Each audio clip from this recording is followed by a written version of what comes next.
क्या राज्यसभा के जरिए दिग्गजों को राजनीति से रिटायर कर रही है बीजेपी? अखिलेश यादव का बड़ा सवाल। राज्यसभा बड़ा है या मुख्यमंत्री? समाजवादी पार्टी के राष्ट्रीय अध्यक्ष अखिलेश यादव आज एक बेहद आक्रामक तेवर में नजर आए। उन्होंने न केवल देश की अर्थव्यवस्था और विदेश नीति पर केंद्र सरकार को घेरा, बल्कि विपक्ष के बड़े चेहरों को लेकर बीजेपी की रणनीति पर भी तीखा तंज कसा। अखिलेश यादव ने गठबंधन की राजनीति और बीजेपी की कार्यशैली पर सवाल उठाते हुए कहा कि बीजेपी विपक्ष के बड़े नेताओं को ठिकाने लगाने की कोशिश कर रही है। राज्यसभा बड़ा है या मुख्यमंत्री? हम लोग आदरणीय मायावती जी को प्रधानमंत्री बनाना चाहते थे। गठबंधन हुआ तो नीतीश कुमार जी को भी प्रधानमंत्री के रूप में देखना चाहते थे, लेकिन बीजेपी अब उन्हें राज्यसभा के जरिए सक्रिय राजनीति से रिटायर करने की तैयारी में है। सिर्फ राजनीति ही नहीं, अखिलेश यादव ने देश की अर्थव्यवस्था को पटरी पर लाने के लिए एक बड़ा सुझाव भी दिया। उन्होंने रूस को भारत का पुराना और भरोसेमंद मित्र बताते हुए कहा कि हमें उनसे और भी सस्ता तेल खरीदना चाहिए ताकि देश की जनता को राहत मिल सके और अर्थव्यवस्था मजबूत हो। सपा प्रमुख ने बीजेपी पर सनातन को राजनीतिक लाभ के लिए इस्तेमाल करने का आरोप लगाया। उन्होंने कहा कि भारतीय जनता पार्टी सनातन को बदनाम कर रही है। हमारी संस्थाओं और पूज्य शंकराचार्य जी का अपमान किया जा रहा है, जो सनातन की नींव है। इसके साथ ही उन्होंने भविष्य का रोड मैप भी रखा। अखिलेश यादव ने दावा किया कि आने वाले समय में पीडीए की सरकार बनेगी, जो सही मायनों में सामाजिक न्याय की स्थापना के लिए काम करेगी। महंगाई के मुद्दे पर सरकार को आड़े हाथों लेते हुए अखिलेश यादव ने एक नया नारा दिया, जब जाएंगे भाजपाई तभी घटेगी महंगाई। उन्होंने रसोई गैस की कीमतों में हुई 60 रुपए की बढ़ोतरी पर सरकार को घेरते हुए कहा कि एक तरफ जनता पर टैक्स का बोझ है और दूसरी तरफ महंगाई आसमान छू रही है। साथ ही उन्होंने विदेश नीति पर भी गंभीर सवाल उठाए। खाड़ी देशों में फंसे भारतीयों को वापस लाना सरकार की जिम्मेदारी है। भारत की विदेश नीति भारत के लोग तय करेंगे, विदेशी ताकतें नहीं। अखिलेश यादव के इन बयानों ने साफ कर दिया है कि समाजवादी पार्टी अब आने वाले चुनावों के लिए महंगाई और सामाजिक न्याय को ही अपना सबसे बड़ा हथियार बनाने वाली है। अब देखना यह होगा कि बीजेपी इन तीखे सवालों का क्या जवाब देती है। आपकी इस पर क्या राय है, कमेंट सेक्शन में हमें जरूर बताएं। भारतीय जनता पार्टी सनातन को बदनाम कर रही है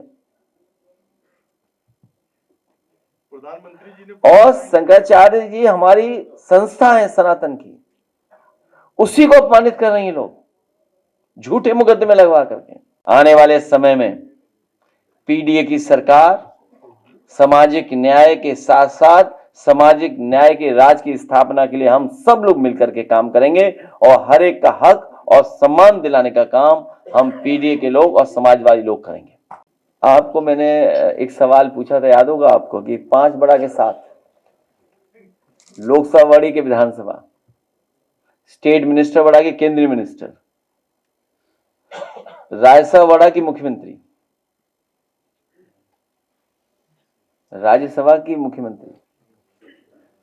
हम लोग तो सोचिए, एक समय पर सपा बसपा का जब गठबंधन हुआ था, उस समय आदरणीय मायावती जी को हम लोग प्रधानमंत्री बनाना चाहते थे। अभी जब इंडिया गठबंधन हुआ, और हमारे चाचा भी जानते, चाचा तो बहुत पहले बनाना चाहते थे उन्हें प्रधानमंत्री, हम सब मिलकर के नीतीश कुमार जी को प्रधानमंत्री बनाना चाहते थे। और जब बिहार का चुनाव हुआ तो हम लोगों ने कहा था कि अब ये एज ए प्रधानमंत्री रिटायर नहीं होंगे, एज ए मुख्यमंत्री रिटायर हो जाएंगे। लेकिन बीजेपी एक कदम और आगे चली गई, एज ए राज्यसभा रिटायर करेगी उन्हें, सोचिए। तो 5 बड़ा के साथ केंद्रीय मंत्री बड़ा के स्टेट मिनिस्टर, प्रदेश अध्यक्ष बड़ा के राष्ट्रीय अध्यक्ष, सोचिए आप। ये पीडीए को लोगों को अपमानित कर रहे हैं। ये पहले मुख्यमंत्री हैं जो विदाई से पहले घूमने चले गए,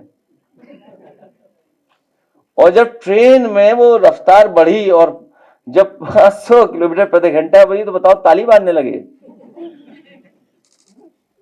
और उस खुशी में ये भूल गए कि उंगली कौन सी दिखानी है, और क्यूटो देखने नहीं गए। बताइए, जो झगड़ा यहां पर है वो वहां भी दिखाई दिया है।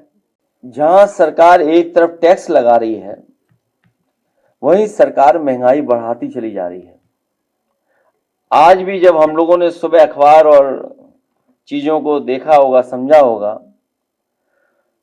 आज ही कितनी महंगाई बढ़ा दी एलपीजी की, 60 रुपए याद रखना, एक बार कोई चीज महंगी हो गई फिर दोबारा उसका रेट नीचे नहीं जाता है। और इसी भारतीय जनता पार्टी ने कई बार आश्वासन दिया है, कई बार उन्होंने अपने नेताओं ने उनके समय समय पे अलग तरीके से ये बात कही कि कुछ परिस्थितियों की वजह से हमें महंगाई करनी पड़ रही है, लेकिन महंगाई कम करेंगे। रूस हमारा पुराना मित्र है, लोकसभा में जाएंगे तो कहेंगे रूस से और तेल खरीदना चाहिए, सस्ता मिले तो और खरीदना चाहिए, हमारी अर्थव्यवस्था बेहतर हो, हमारे लोगों का कारोबार चले, नौकरी मिले, रोजगार मिले। हर देश यही तो चाहता है कि उसकी अर्थव्यवस्था बेहतर हो, नौकरी मिले, रोजगार मिले, हमारी अर्थव्यवस्था बेहतर हो। अर्थव्यवस्था तब बेहतर होगी जब तेल हमें सस्ता मिलेगा। हमें अपने देश के हित के देखते हुए सरकार को फैसला लेना चाहिए, वरना ये नहीं कि विदेश तय करे हमारी विदेश नीति। जितने भी लोग खाड़ी में अपने घर भारत आना चाहते हैं, सरकार को जिम्मेदारी से उन सबको वापस लाना चाहिए। और हम लोग पहली बार देख रहे हैं